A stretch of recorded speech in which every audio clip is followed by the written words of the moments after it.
Hello students, welcome back. हम लोग study कर रहे थे सरफेस केमिस्ट्री 12th क्लास में हम लोग स्टडी कर रहे थे और लास्ट लेक्चर में हमने कंप्लीट कर लिया था फैक्टर्स अफेक्टिंग एड्सॉर्प्शन। कौन कौन से फैक्टर्स हैं जो कि एड्सॉर्प्शन की प्रोसेस को अफेक्ट करते हैं? There were 4 main factors and we have discussed all those. First one was nature of adsorbent, second one was nature of adsorbate, next pressure and the last one temperature. ये हमने study किए थे और इन cases में हमने काफी important isotherm and isobar को भी स्टडी किया था। क्या पढ़ा था हमने एड्सॉर्प्शन आइसोथर्म पढ़ा था। एड्सॉर्प्शन आइसोथर्म क्या था वो? एड्सॉर्प्शन आइसोथर्म का मतलब टेम्परेचर क्या है यहाँ पे? कांस्टेंट है।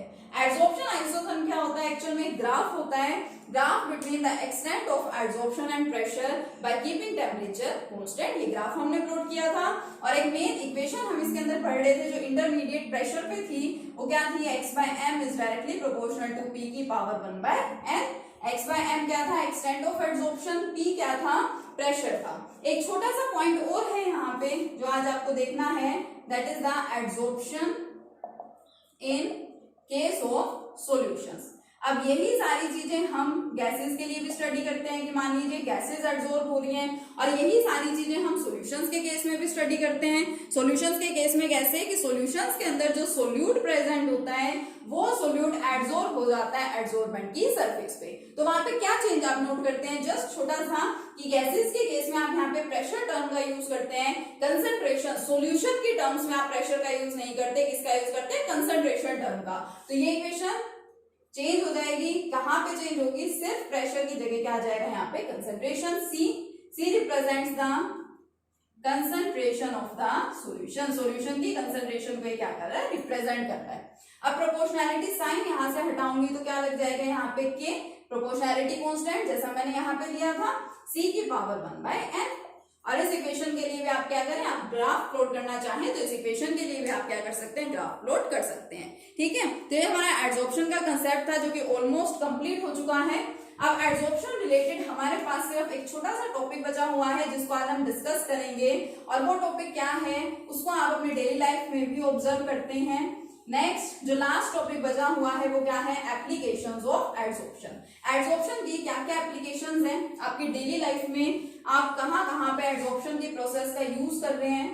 तो हम लास्ट टॉपिक स्टार्ट कर रहे हैं, that is the applications of adsorption. Adsorption की क्या एप्लीकेशंस है डेली लाइफ में? आप एड्सॉर्प्शन की प्रोसेस का किस तरह से यूज करते हैं? तो फर्स्ट एप्लीकेशन है इन प्रोवाइडिंग और इन प्रिजर्विंग वैक्यूम। अब मान लीजिए आपको एक्सपेरिमेंट करा रहे हैं और आप उस एक्सपेरिमेंट को वैक्यूम में कराना चाहते हैं, मींस आप नहीं चाहते कि वहां पे कोई भी गैसेस प्रेजेंट हो। फॉर एग्जांपल हम जब एक्सपेरिमेंट्स कराते हैं, you know very well, we need operators, different type के ऑपरेटर्स की रिक्वायरमेंट होती है, we need different type of instruments. तो मान लीजिए हम कोई एक्सपेरिमेंट करा रहे हैं, उसके लिए प्रॉपर टाइप के हमारे पास फ्लास्क होते हैं नोन एज द दीवार फ्लास्क। कुछ फ्लास्क होते हैं जिनको हम क्या बोलते हैं? दीवार फ्लास्क बोलते हैं।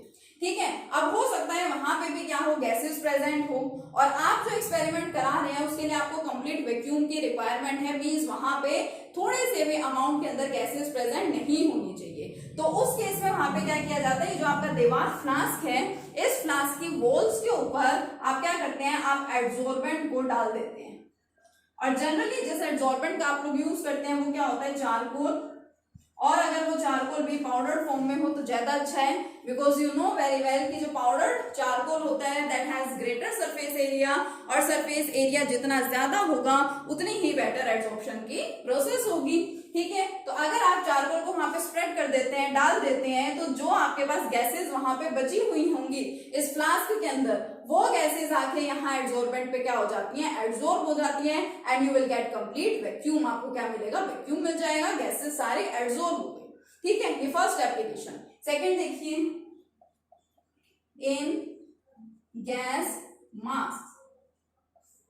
अब क्या होता है? एटमॉस्फेयर के अंदर बहुत सारे पॉइजनस गैसेस भी प्रेजेंट हो सकती हैं। पोल्यूशन है, मान लीजिए बहुत ज्यादा पोल्यूशन है, उसकी वजह से बहुत ज्यादा हार्मफुल गैसेस कहीं पे प्रेजेंट है, आप लोग ब्रीथ करेंगे, ठीक है, ब्रीथिंग के साथ क्या होती है, वो जो पॉइजनस गैसेस हैं हमारी बॉडी में जा सकती हैं, विच मे बी वेरी हार्मफुल और वेरी डेंजरस फॉर अस। तो आपको क्या चाहिए, आप ये चाहेंगे कि वो गैसेस हमारी बॉडी के अंदर एंटर ना हो पाए, तो उसके लिए हम क्या यूज करते हैं, we wear gas mask. Mask का हम लोग यूज करते हैं, और गैस मास्क में क्या होता है, बेसिकली वहां पे एड्सॉर्बेंट प्रेजेंट होता है, और वो एड्सॉर्बेंट क्या करता है, जो भी पॉइजनस गैसेस हैं उन पॉइजनस गैसेस को अपने सरफेस के ऊपर एड्सॉर्ब कर लेता है। इट मींस पॉइजनस गैसेस वहीं पे एड्सॉर्ब हो जाती हैं on the surface of adsorbent, और हमारी बॉडी के अंदर वो एंटर नहीं हो पाती हैं। तो देखिए हमारी डेली लाइफ में भी कितना इंपॉर्टेंट रोल प्ले कर रहा है एड्सॉर्प्शन, एड्सॉर्प्शन की कितनी ज्यादा इंपॉर्टेंस है, ठीक है। नेक्स्ट वन देखिए, फोर डीकलराइजेशन। अगर आप किसी का डीकलराइजेशन करना चाहते हैं, मीन्स आप कलर को रिमूव कराना चाहते हैं, आप कलरलेस सब्सटेंस आपको कोई भी चाहिए, तो उसमें भी एड्सॉर्प्शन की जो प्रोसेस है वो मेन रोल प्ले करती है। किस तरह से, इसका सबसे बेस्ट एग्जांपल है for removing the impurities from sugar, impurities from sugar. अब जो शुगर है, शुगर के अंदर जनरली कलर्ड इम्प्योरिटीज प्रेजेंट होती हैं। कैसे इम्प्योरिटीज होती हैं शुगर के अंदर, कलर्ड इम्प्योरिटीज, और generally yellow coloured impurities sugar में प्रेजेंट होती है। लेकिन आप देखिए क्या घरों के अंदर आप लोग जो शुगर यूज करते हैं, क्या उसके अंदर येलो कलर की शुगर आपको मिलती है? नहीं, वो क्या होती है, कलरलेस होती है, मीन्स उसके अंदर कलर्ड इम्प्योरिटीज प्रेजेंट नहीं होती। तो इसके लिए भी क्या किया जाता है, डीकलराइजेशन कराया जाता है शुगर का, मतलब कि एड्सॉर्बेंट का यूज किया जाता है, चारकोल का यूज किया जाता है वहां पे भी, और जो चारकोल है उसके सरफेस पे कलर्ड इम्प्योरिटीज क्या हो जाती हैं, एड्सॉर्ब हो जाती हैं। तो कलर्ड इम्प्योरिटीज वहां पे एड्सॉर्ब हो गई हैं, और बाकी जो आपको मिली है वो क्या मिल गई, प्योर शुगर आपको मिल जाती है। तो एक और डेली लाइफ के अंदर काफी यूजफुल आपको बात मिल रही है एड्सॉर्प्शन की। नेक्स्ट देखिए, इन सॉफ्टनिंग ऑफ हार्ड वाटर।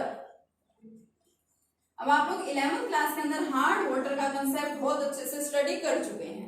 अब हार्ड वाटर क्या होता है, वो वाटर जिसके अंदर कैल्शियम या मैग्नीशियम, जिस वाटर के अंदर कैल्शियम या मैग्नीशियम के कार्बोनेट्स, सल्फेट्स, बाइकार्बोनेट्स या क्लोराइड्स ये सब प्रेजेंट होती हैं, तो उस वाटर को हम क्या बोलते हैं, हार्ड वाटर। और वहीं 11th क्लास में आप लोग हार्ड वाटर की सॉफ्टनिंग भी पढ़ते थे, बहुत सारे मेथड्स आप लोग स्टडी करते थे for removing the hardness of the water, जिसमें से एक आपको अच्छे से टर्म याद होगी, विच इज जियोलाइट्स। जियोलाइट्स जो है वो एक मेन रोल प्ले करती हैं in softening of hard water और for removing the hardness of the water.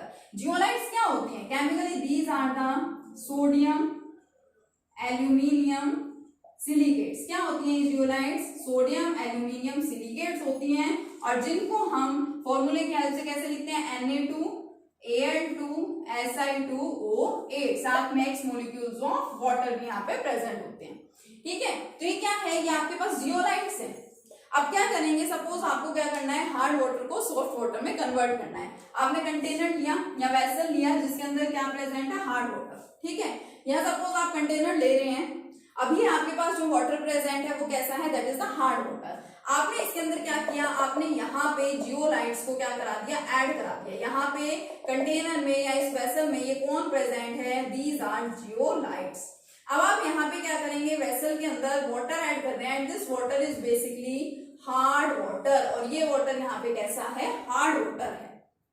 Hard water means इसके अंदर कैल्शियम और मैग्नीशियम के carbonates, bicarbonates, sulphates etcetera present है, और ये सभी आयंस क्या होते हैं, ये आयंस जियोलाइट के सरफेस पे आकर के एब्जॉर्ब हो जाते हैं। अब देखिए वाटर की हार्डनेस जिस वजह से थी, वो आयंस तो क्या हो गए, जियोलाइट्स के ऊपर आकर के एब्जॉर्ब हो गए। It means the remaining water which you will get will be the soft water. भाई पानी की हार्डनेस जिस वजह से थी, अब वो आयंस तो जियोलाइट्स पे क्या हो गए हैं, एब्जॉर्ब हो गए, तो बाकी जो आपको मिलेगा आपका रिमेनिंग वाटर वो कैसा होगा, आपका सॉफ्ट वाटर होगा। तो आप देख रहे हैं कि डेली लाइफ में कितना ज्यादा इंपॉर्टेंट रोल प्ले करता है absorption. First one in providing और in preserving vacuum, second in gas mass, next one was for decolorization, fourth one is in softening of hard water. ठीक है, हार्ड वाटर भी को सॉफ्ट करने के लिए या हार्डनेस को रिमूव करने में एड्सॉर्प्शन के प्रोसेस का किस तरह से यूज होता है वो मैंने आपको यहाँ पे बताया. ठीक है, नेक्स्ट पॉइंट डिस्कस करते हैं. देखिए नेक्स्ट एप्लीकेशन क्या है एड्सॉर्प्शन की. Next one is in chromatographic analysis. क्या है next application? Chromatographic analysis. Chromatographic क्या होती है? क्रोमैटोग्राफी एक प्रोसेस होती है for separating. It is a process which is used for separating the components of a mixture. Suppose आप क्या करना चाह रहे हैं, आप एक मिक्सचर के कंपोनेंट्स को सेपरेट करना चाह रहे हैं, तो उसके लिए जिस प्रोसेस का यूज किया जाता है that process is known as the chromatography. Chromatography उस प्रोसेस को बोलते हैं. इसमें बेसिकली क्या किया जाता है, इस प्रोसेस में एक वर्टिकल ट्यूब लेते हैं, एक वर्टिकल कॉलम लेते हैं और इसके सरफेस पे आप क्या करते हैं, यहाँ पे सॉलिड एड्सॉर्बेंट को फिल कर देते हैं. क्या करते हैं आप यहाँ पे इस वर्टिकल कॉलम के अंदर या वर्टिकल ट्यूब के अंदर आप सॉलिड एड्सॉर्बेंट को फिल कर देते हैं और फिर आप इसमें से ऊपर से क्या करते हैं, मिक्सचर डालते हैं. जस्ट लाइक जैसे आपने जियोलाइट्स ली थी और ऊपर से आपने हार्ड वाटर एडअप किया था यहाँ पे, सिमिलरली सॉलिड एड्सॉर्बेंट किया और क्या करेंगे आप यहाँ पे मिक्सचर ऐड करेंगे जिसके अंदर अलग अलग कंपोनेंट्स हैं और अलग अलग कंपोनेंट्स की जो एड्सॉर्बिंग पावर होती है वो भी क्या होती है, अलग अलग होती है. तो इस तरह से जाकर के आप उन कंपोनेंट्स को डिफरेंट कर सकते हैं, उनको क्या कर सकते हैं, डिफरेंशिएट कर सकते हैं, एक दूसरे से सेपरेट कर सकते हैं. तो ये fifth application in chromatographic analysis हो गया. नेक्स्ट देखिए sixth one in heterogeneous catalysis. अब कैटालिसिस तो आपको पता है क्या होता है. किसी प्रोसेस के अंदर, किसी केमिकल रिएक्शन के अंदर हम अगर कैटालिस्ट का यूज कर रहे हैं तो वो प्रोसेस क्या कहलाती है, वो प्रोसेस, उस प्रोसेस को बोलते हैं हम catalysis. Now what is heterogeneous catalysis? Hetero का मतलब आप सभी को बहुत अच्छे से पता है, हेट्रो मीन्स डिफरेंट. तो देखिए अगर आपके पास रिएक्टेंट्स हैं, ये आपके पास रिएक्टेंट है, प्रोडक्ट में कन्वर्ट होना है इनको और यूज कर रहे हैं आप किसी कैटालिस्ट को. अगर आपके रिएक्टेंट्स का और कैटालिस्ट का फेज अगर मान लीजिए होता है same, then that type of catalysis is known as the homogeneous catalysis.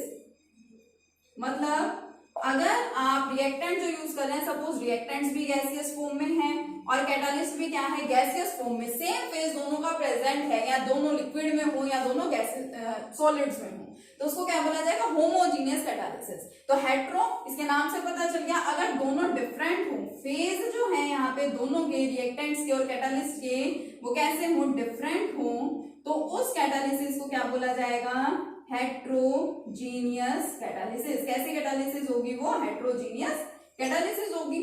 Simple से मैं यहाँ पे एग्जांपल की बात करूं तो सिंपल से एग्जांपल क्या है, हैबर्स प्रोसेस. और हैबर्स प्रोसेस किसके लिए होती है, for the formation of ammonia. Ammonia के फॉर्मेशन के प्रोसेस को ही हैबर्स प्रोसेस बोला जाता है. क्या होता है उस प्रोसेस में, उसमें आप यूज करते हैं nitrogen plus hydrogen for the formation of ammonia and iron is used as catalyst in this process. अब नाइट्रोजन देखिए गैस, हाइड्रोजन गैस और आयरन तो कैसा होता है आपके पास, सॉलिड. अब क्योंकि यहाँ पे रिएक्टेंट्स और कैटालिस्ट के फेजेस क्या है, अलग अलग है, डिफरेंट है, तो जो हैबर्स प्रोसेस है ये किस टाइप की कैटालिसिस का एग्जांपल हो गया, it is example of heterogeneous catalysis. तो हेट्रोजीनियस कैटालिसिस में एड्सॉर्प्शन की प्रोसेस रोल प्ले करती है. किस तरह से कि नाइट्रोजन और हाइड्रोजन दोनों क्या है, गैसेस हैं, इजीली एक दूसरे के साथ रिएक्शन शो नहीं करती हैं, दूर दूर रहेंगी एक दूसरे से. तो उसके लिए आप यहाँ पे क्या करते हैं, आप यहाँ इस कैटालिस्ट का यूज करते हैं. कैटालिस्ट क्या कर रहा है, अपना सरफेस प्रोवाइड कर रहा है. सपोज ये आयरन ने अपना यहाँ पे सरफेस प्रोवाइड किया, इस सरफेस के ऊपर नाइट्रोजन और हाइड्रोजन दोनों टाइप की गैसेस आ जाती हैं, आकर के यहाँ पे एब्जॉर्ब हो जाती हैं और फिर इसी के सरफेस पे वो क्या करती हैं, रिएक्शन करती हैं, रिएक्ट कर लेंगी और ये प्रोसेस बहुत ज्यादा फास्ट प्रोसेस होती है. तो हेट्रोजीनियस कैटालिसिस में भी आपने देखा एब्जॉर्प्शन की प्रोसेस क्या करती है, रोल प्ले करती है. नेक्स्ट देखिए इन वाटर कंजर्वेशन, वाटर को कंजर्व करना. अब बहुत सारे एरियाज ऐसे होते हैं, बहुत सारी कंट्रीज ऐसी होती है जहां पे किसी किसी पर्टिकुलर टाइम के अंदर पानी की क्या हो जाती है, कमी हो जाती है, देयर स्कैर्सिटी ऑफ वाटर। तो उसके लिए वाटर को कंजर्व करके रखने की रिक्वायरमेंट होती है। जैसे समर्स में ऑस्ट्रेलिया के अंदर पानी की कमी हो जाती है, तो जो लेक्स हैं, वाटर रिजर्वियर्स हैं, लाइक लेक्स हैं, आप नहीं चाहते कि वहां का पानी क्या हो जाए, इवेपोरेट हो जाए और फिर वहां पे पानी की कमी हो जाए। तो इसलिए क्या किया जाता है, उन लेक्स के अंदर स्टेरिक एसिड को ऐड कर दिया जाता है। अब ये लेक है, मान लीजिए यहाँ पे क्या है, वाटर प्रेजेंट है इस लेक में, और समर में यहाँ पे इस वाटर का क्या हो जाता है, इवेपोरेशन, यानी ये वाटर लेक में से निकल के कहाँ जा रहा है, इवेपोरेट हो रहा है। अब मान लीजिए इसके ऊपर अगर कोई ऐसा सब्सटेंस रख दिया जाए, ऐसा सब्सटेंस यहाँ पे आ जाए जिसकी वजह से ये पानी नीचे से ना जा सके और उसका इवेपोरेशन ना हो और पानी की कमी नहीं होगी, वाटर जो है वो क्या हो जाएगा, कंजर्व हो जाएगा। उसके लिए यहाँ पे क्या किया जाता है, स्टीयरिक एसिड को ऐड कर दिया जाता है और ये स्टीयरिक एसिड इसके सरफेस पे आ जाती है। स्टार्टिंग में जो आपका बॉटल है ना, जो सरफेस पे प्रेजेंट है, इसके ऊपर ये स्टीयरिक एसिड आ जाती है। एक तरह से देखा जाए तो वाटर के सरफेस पे स्टीयरिक एसिड क्या हो गई, एब्जॉर्ब हो गई। अब इसकी वजह से पानी नीचे से निकल करके नहीं जा पाएगा, उसका इवेपोरेशन नहीं होगा, और इवेपोरेशन नहीं होगा तो वाटर विल बी कंजर्व, ठीक है, और पानी की कमी नहीं होगी, पानी का क्या हो गया, कंजर्वेशन हो गया, आपने वाटर को कंजर्व कर लिया। नेक्स्ट देखिए 8th एप्लीकेशन, और हम क्या बोल सकते हैं, कहाँ पे इसका यूज होता है, इन क्योरिंग डिजीजेस, डिजीजेस को क्योर करने के लिए, ट्रीट करने के लिए यहाँ पे भी एडजॉर्प्शन के प्रोसेस का रोल होता है। अब इनके लिए हम जिन ड्रग्स का यूज करते हैं, जिन केमिकल कंपाउंड्स का हम लोग यूज करते हैं, वो ड्रग्स क्या होते हैं, वो ड्रग्स जर्म्स को, जिनकी वजह से डिजीजेस हो रही हैं, उन जर्म्स को अपने सरफेस पे एब्जॉर्ब कर लेते हैं और उनको किल कर देते हैं। उसकी वजह से क्या होता है, अब जो जर्म है जिसकी वजह से डिजीज हो रही थी, डिजीज कोजिंग जर्म था जो, वो तो क्या हो गया, वहां पर डिस्ट्रॉय हो गया, किल हो गया, तो बॉडी क्या हो जाती है, क्योर हो जाती है फ्रॉम डिजीजेस। तो ये तो कुछ एप्लीकेशंस थी जो आपने देखा, जहां पे आप डेली लाइफ में आप इन सब चीजों को ऑब्जर्व करते हैं, एब्जॉर्प्शन के प्रोसेस को एब्जॉर्ब करते हैं। तो इस तरह की काफी सारी एप्लीकेशंस हैं, ठीक है। कुछ एक इंपॉर्टेंट मैंने आपको यहाँ पे बता दी, इनको स्टडी कीजिए अच्छे से। एब्जॉर्प्शन का कंसेप्ट आपका क्लियर हो गया, जिसमें हम कंप्लीट भी हो गया है, जिसमें हमने स्टडी किया था एब्जॉर्प्शन के बारे में। सबसे पहले तो एब्जॉर्प्शन के टाइप्स को हमने देखा, उनके को डिफरेंशिएट किया, ठीक है, और हमने क्या किया, फैक्टर्स पढ़े, फैक्टर्स में हमने आइसोथर्म, आइसोबार को भी स्टडी किया, सॉल्यूशंस का केस भी हमने यहाँ पे देख लिया, और ये जो लास्ट टॉपिक था that was the applications of absorption, ये भी हमारे यहाँ पे कंप्लीट हो गई। नेक्स्ट लेक्चर में हम लोग स्टार्ट करेंगे द प्रोसेस ऑफ कैटालिसिस, ठीक है। Keep learning, thank you.